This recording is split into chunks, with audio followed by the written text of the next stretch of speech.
zo smeru Košice, ktorý pokračuje smer Spišská Nová Ves, Poprad Tatry, Štrba, Liptovský Mikuláš, Ružomberok, Kráľovany, Prúdky, Žilina, Považská Bystrica, Púchov, Trenčín, Trnava, Bratislava Vinohrady a Bratislava hlavná stanica. Pravidelný odchod 17 hodín 37 minút, príde na koľaj 6. Upozorňujeme cestujúcich, že reštauračný vozeň z prevádzkových dôvodov vo vlaku nie je radený.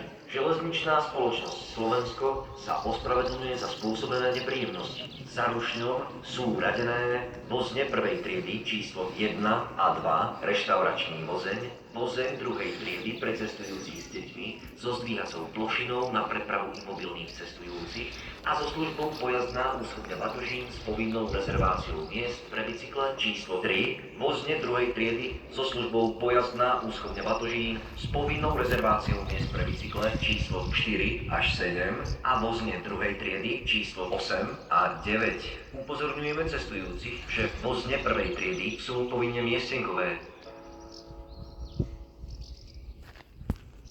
Express 612 Tatran železničnej spoločnosti Slovensko zo smeru Košice, ktorý pokračuje smer Poprad Tatry, Žilina a Bratislava hlavná stanica. Pravidelný odchod 17 hodín 37 minút, prichádza na koľaj 6.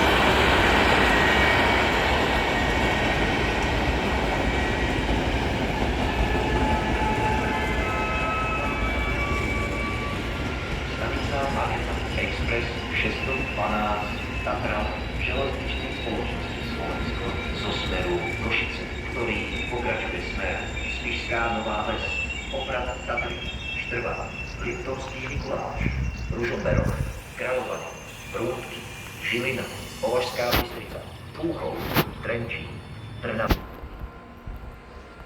Ja som nečakal otvorené dvere za jazdy vlaku. To som nečakal.